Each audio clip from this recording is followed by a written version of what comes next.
Many of us know you as a former Director General of IFPRI in Washington. Of course, right now you're based in China at the China Agricultural University, being the chair professor and dean of the Academy of Global Food Economics and Policy. Shenggen, I'm very thrilled that you're with us today. Looking forward to what you have to share with us. And so for the next 20 minutes or so, the floor is yours.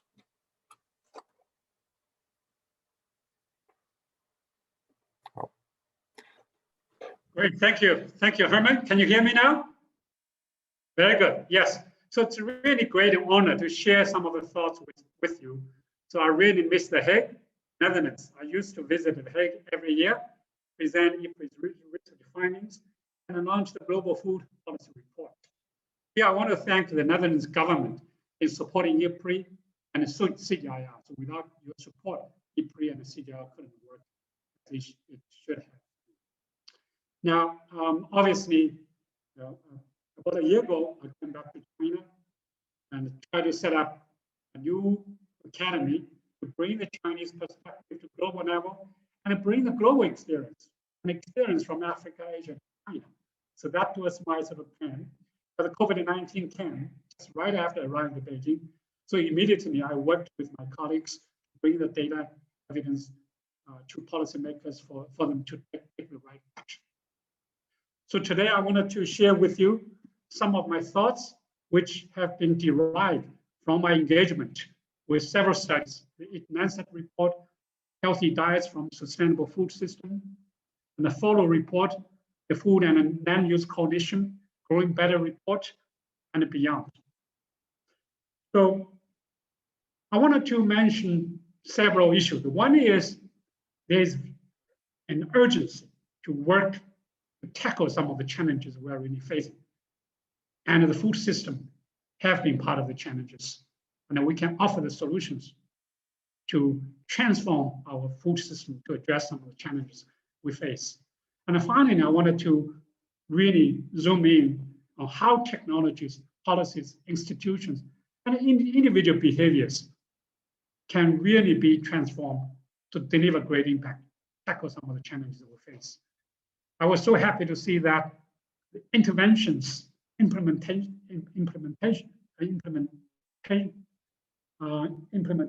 you mentioned in your survey.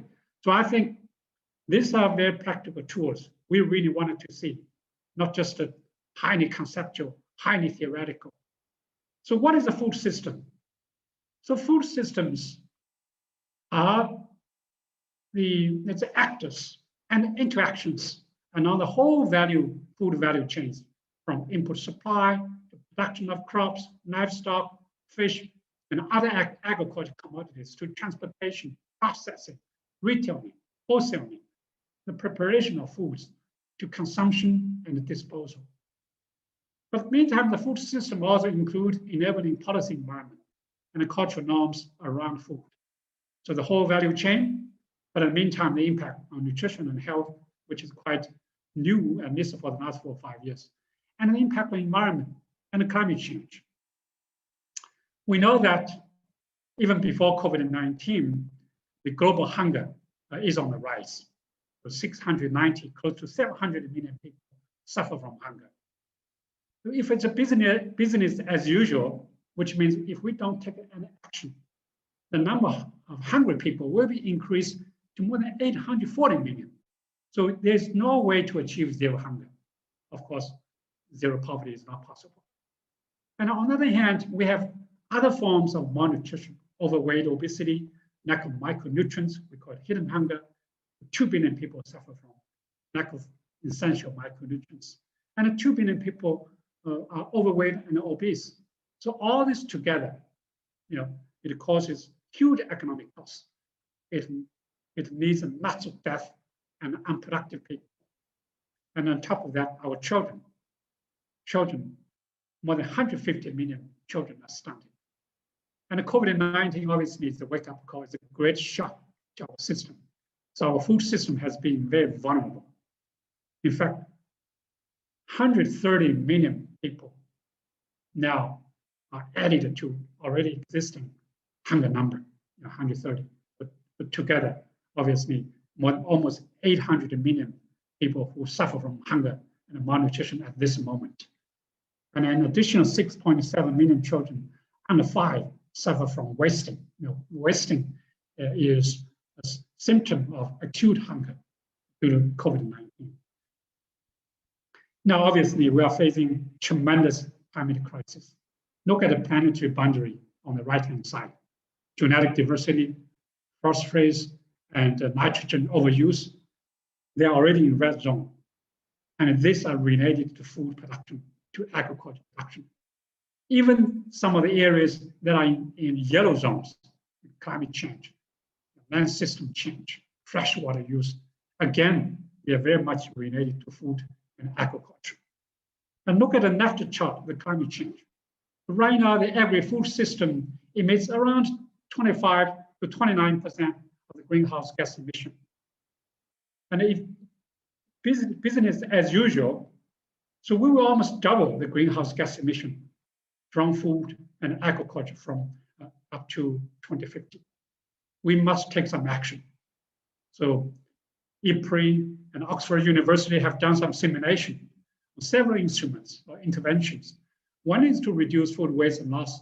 The other is to promote technologies to produce more with less water, less natural resources, and changing diets.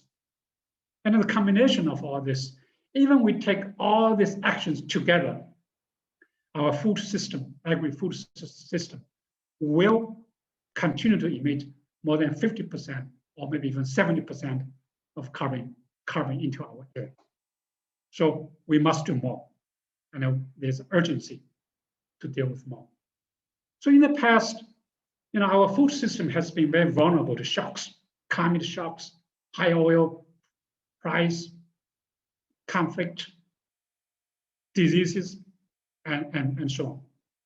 But if all this come together, happen at the same time, we call it coincidence of risks, then its impact, negative impact on our food system, or on the whole world can be compounded.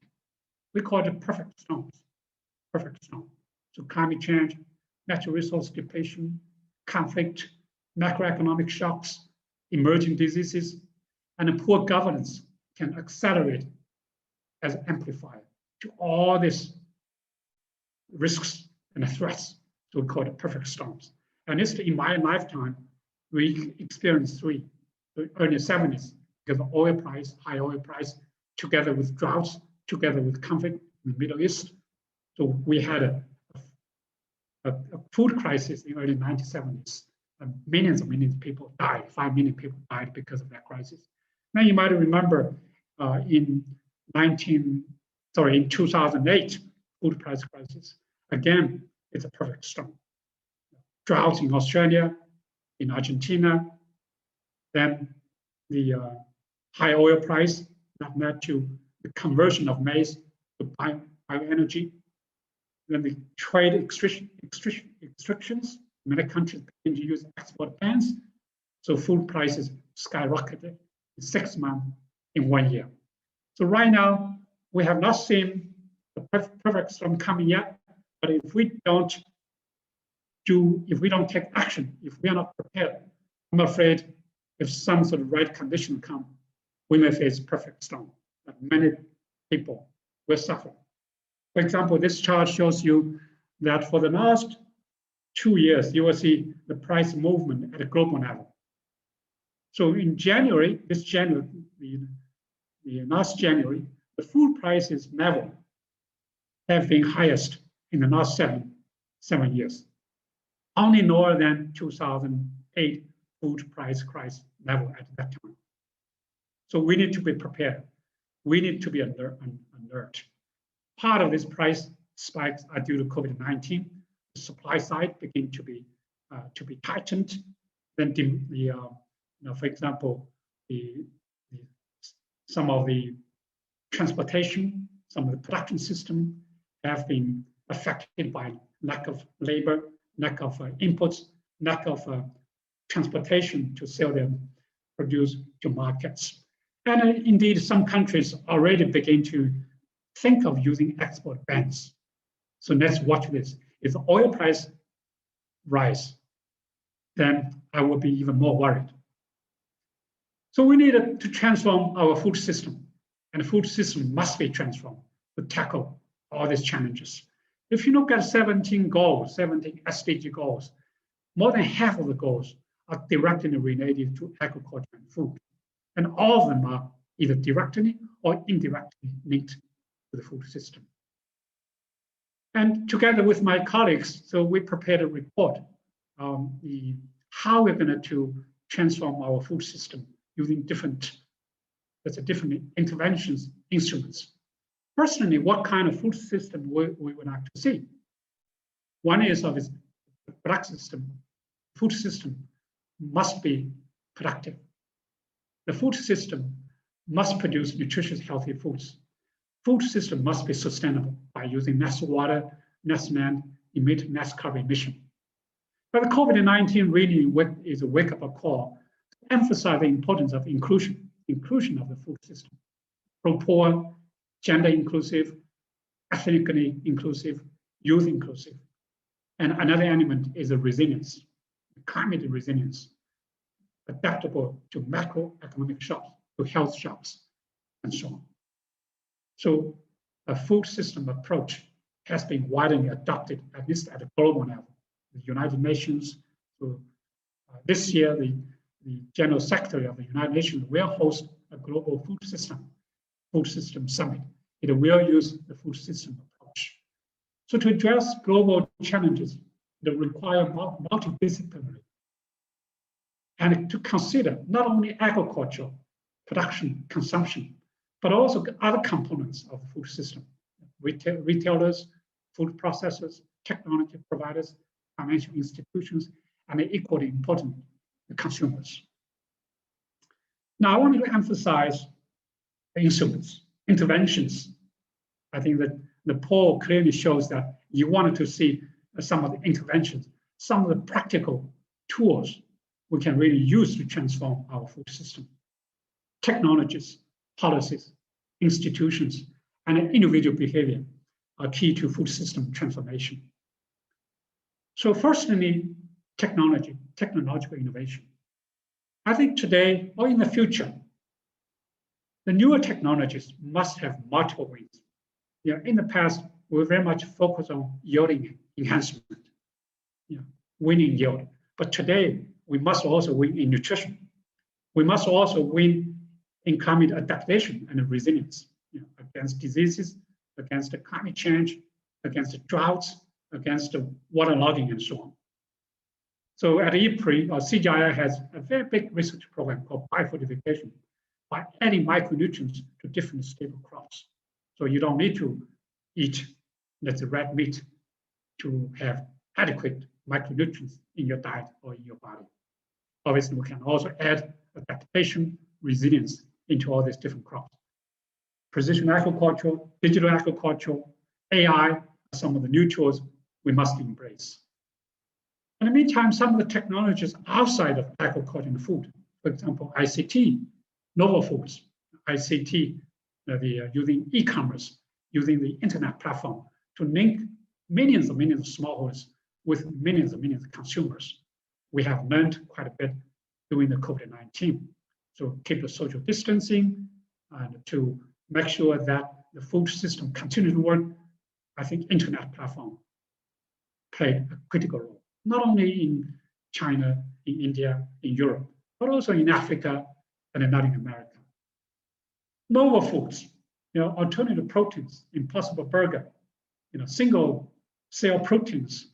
All these are the new innovations in food sector we must embrace. So these technologies, this type of food can reduce the carbon emission by more than 90%, reduce the water use, land use by 90%. So we needed to embrace all these new ideas in technology. Then policy. Today it's still the case that we spend $700 billion in subsidizing water, fertilizers, pesticides, and so on to produce grains. We think these subsidies are not sustainable. They are not efficient. They do not produce healthy and nutritious foods. We need to reform them, repurpose them. So use this money to support the production of more nutritious, healthy foods, increase investment in value chain. So it's not just in production, but also in terms of the whole value chain. So the right-hand chart, you will see that nutritious food like fruits and vegetables are much more expensive than staple foods. In Southeast Asia, the prices of vegetables and fruits are 10 times more expensive than staple foods. Can we tax unhealthy, unnutritious foods? Countries like Mexico and Chile have shown that if you tax sugar, then the sugar consumption will be reduced by 6% or even 10%. And red meat, what about red meat? Many countries also begin to think of taxing red meat, beef, mutton, and beyond. And we wanted to keep this money in the food and agriculture sector, use that money again to support production of nutritious, healthy foods, and to enhance nutrition targeted social protection. So social protection not only gives the money to poor and hungry people, but if we can also link that to nutrition targeted social protection, the impact will be much greater. For example, in Bangladesh, IPRI study shows that the social protection in combination of nutrition, knowledge, communication to women-headed households, the impact on child stunting is 3 times higher than otherwise. Now, the private sector. How can we, the private sector, Netherlands has great private sector companies. How can we really learn from these companies to give them incentives to make sure that, if they produce high quality, nutritious, healthy foods, that they are rewarded. But in the meantime, the restrictions, we also have to have sticks to make sure that they do not sell, market unhealthy foods, particularly children. And I encourage industry to invest in R&D to promote more nutritious and healthy food production. Now, Singapore, you will see that on the right, Singapore labeled their foods based on their performance on nutrition and health. Reform institutions, particularly women. How can we make sure that women have access to decision-making power, to productive assets like water, land, and to control their income and their political voice, their leadership will be so critical. We learned huge lesson that during the Green Revolution, all these high-yielding varieties requires more labor. Whose labor? It's women's time. So we want to make sure that women are empowered in food and agriculture, indeed the whole food system. The strengthen resource rights. Some of the studies shows that land registration program doubled likelihood of household investment in longer-term natural resource management, such as soil conservation and climate resilient technology and so on. Now, some of the institutions related to the civil servants, if you look at Africa, South Asia, they do not have incentives to perform better. So how can we make sure that their payment is linked to their performance? How can we strengthen the local capacity? We know that local capacity is very weak in many countries. And how can we empower the local people by enhancing their capacity? Will be so critical. Now, in terms of nutrition and health, it is still the case that in many countries, nutrition is not in their curriculum, whether it's in universities, not mentioned in high school, and so on. In some of the rich countries or development countries like Japan, they already begin to teach children nutrition knowledge in primary school, in high school. Not mentioning the universities, we got more. So we learned from India that if we include nutrition in the extension services, then the performance in many nutrition indicators will be much enhanced.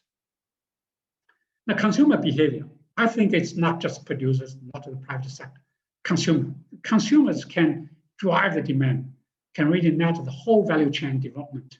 Consumers can also help to reduce food losses and waste. If you look at the left-hand side, you will see that many foods we consume already beyond the limit of our health. Red meat, many staple foods.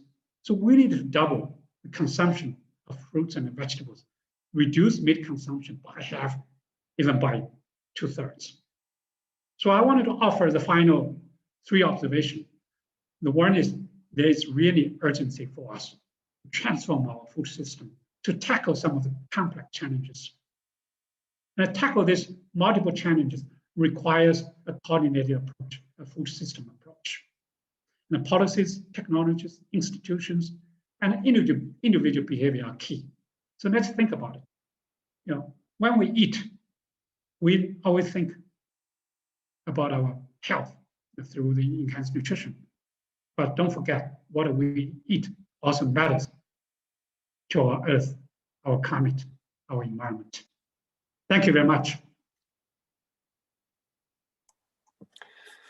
Thank you very much, Shenggen, for your presentation. The floor is open now for questions. And my proposal is that if you've got a question to Shenggen, please ask it in the chat.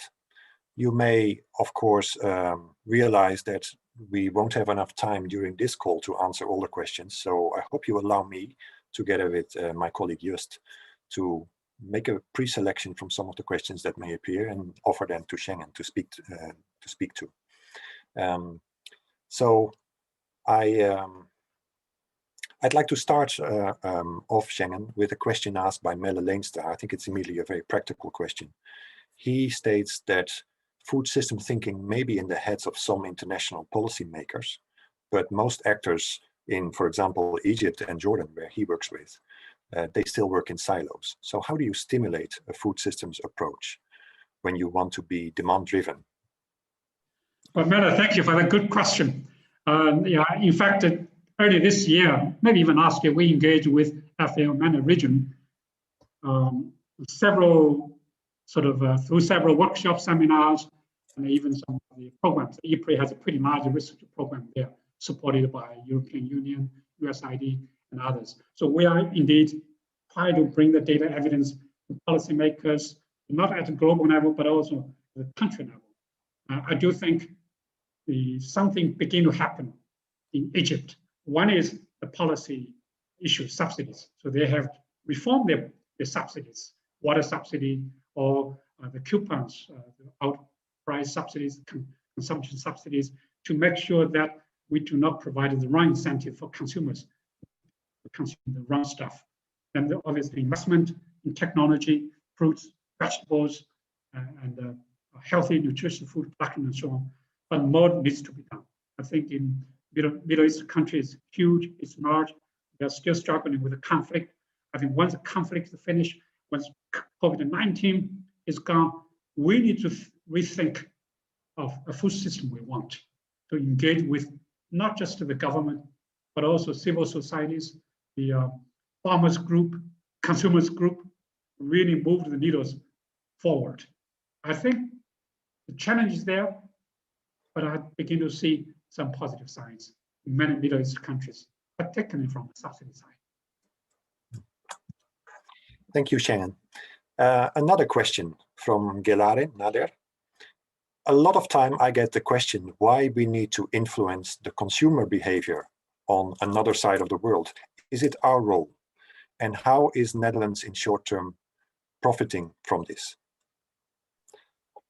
Yeah, I think towards the end of the day, it is consumers who will choose foods they consume, right? And without proper knowledge, they will select the wrong foods, either overweight, obesity, or lack of micronutrients, or lots of red meat. I think before all this bad behavior comes, and we can stop them. I mean, here in China, I think it's already a bit too late to change something.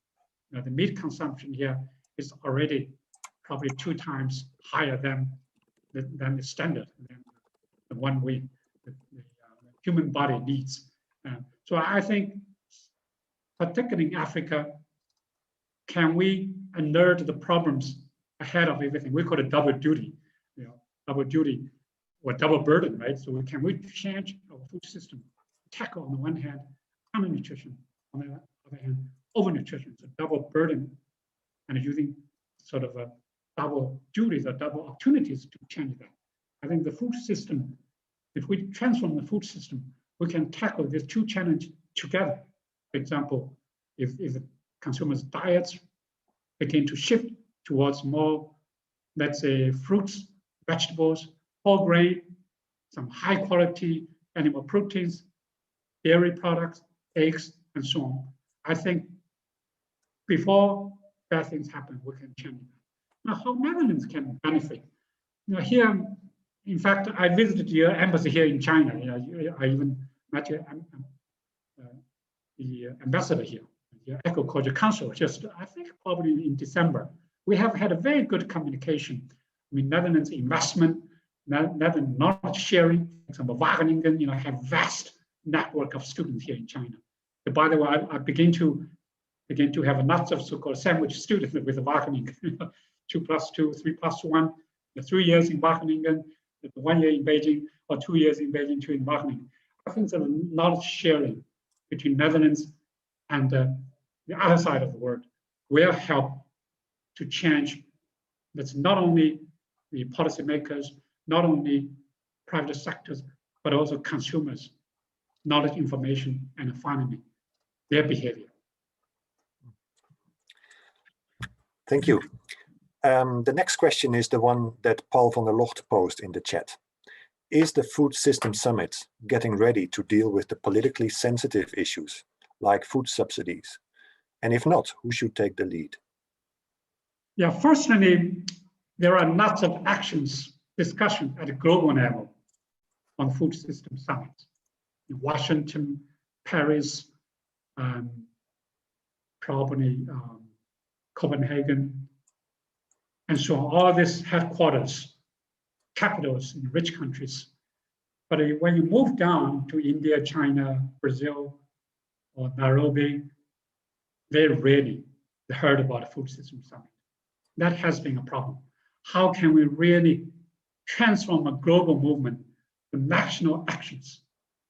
We must do more. So here in China, we'll begin to launch a non-state food system dialogue with David Navarro and many others to really bring the Chinese voices, Chinese, let's say, practices to the global food system summit and vice versa. I think we must do more. We have not done a good job at country level, national level. Now, in terms of subsidies, at a global level, yes, we have so many programs, the World Bank, the OECD, and let's say the even so-called just a rural transition. They wanted to repurpose the subsidies. But I think until you really communicate the data, methods, or alternatives to policymakers in New Delhi, in Beijing, in Nairobi, in Ethiopia, then you will not be able to make a big difference. So I really argue that we need to bring all these global voices, global knowledge down to the earth, down to the country now. I think we have not done a good job. Thank you very much, Shenggen. And Paul, I trust that your question is more or less answered, or is this the beginning of a discussion? And just a reminder, later on, after Shenggen, of course, is on our online platform, there will be a cafe where these type of questions we can post, even the ones that we haven't been able to answer or to discuss with Shenggen today. So we can keep up the conversation. Now, can you help me select the next question, please? Because there's so many coming in right now, I'm losing track. Yeah, there is an interesting question here from Caro Krijger, who is asking, there's actually different views on what the food system should deliver. So you can look at nutritious foods, sufficient or enough food, or environmentally friendly produced foods, or productive and income generating food production. So there's different outcomes you want to pursue. So how to deal with these different views on what the food system should deliver? I think at a global level, we more or less agree what the objective, the goals of the food systems. They have to be, the food system must be sustainable, must produce healthy, nutritious foods, must be inclusive, women, children, youth, poor people must benefit from that. And the food system must also be transparent and efficient. So all of this, I think we'll more or less agree. But when you come to a country, the priorities of these goals may differ. The priorities. For example, in some African countries, the immediate need is to produce enough healthy and nutritious foods. Sustainability, maybe at this stage, just do not do harm. So the priorities are very different. But in North America, in Europe, maybe to some extent in China, the priorities would be we change our diet pattern. We consume too much red meat. Can we cut down that? I think in Latin America, maybe inclusion is more important. So I think global goals are the same or have agreed by many. But when you move down to national level, sub-national, regional level, to communities, priorities may be different.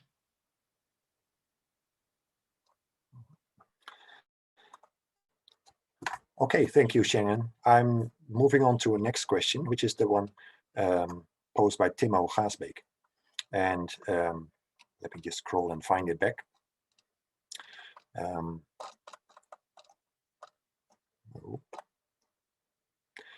Yeah, in my own words, if you scroll back to Timo's question, he's asking about the relevance of a food system approach for more rural areas. And because it seems that a lot of what has been discussed is particularly relevant for urban consumers and less so in areas where people mostly produce their own food to consume. So could you comment on that, please?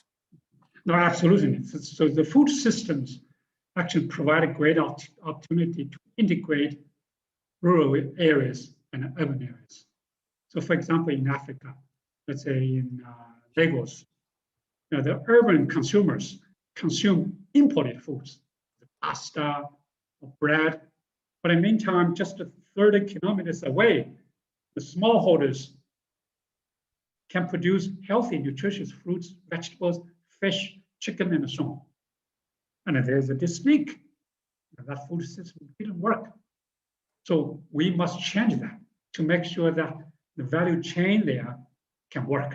It's the smallholders around Lagos can produce healthy, nutritious, safe, and efficient foods, affordable foods for urban consumers, and make sure that the supply chain works. The transportation, the processing, the retailing, wholesaling will work. So I think the food system is not just for urban consumers, it is for rural consumers as well. And the best is to link them together.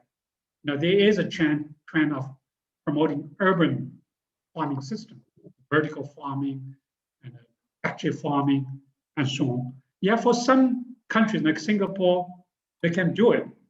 But for many other countries, it's better to integrate them together.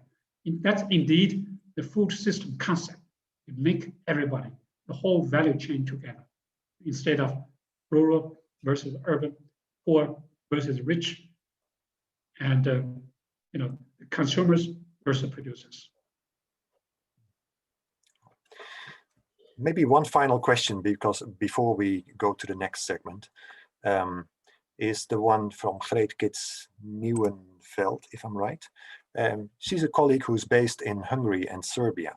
And her question is that food systems approach seems first of all important for less developed countries, but how do you see the role of the Netherlands in developed countries like Hungary or Serbia in promoting a food system approach? Yeah, well, I think probably you guys have the best answer to that, but it seems to me that knowledge sharing is critical. I think food safety, the standard, particularly within the European Union, must be standardized. I mean, that's one of the issues at least from MIPRI side, we recognized the infrastructure, the standards must be unified within, let's say, within Eastern Europe and Western Europe. And then the knowledge sharing part, and also the investment, the trade. Obviously, even within the European Union, trade is not totally free. They still have different standards. There are sort of non-trade barriers to really stop the healthy, nutritious food to move around. But when we have that sort of efficient market trade system, we can really optimize our production and consumption to minimize the carbon emission, to minimize the impact on the environment. I hope I got your question right. Thank you.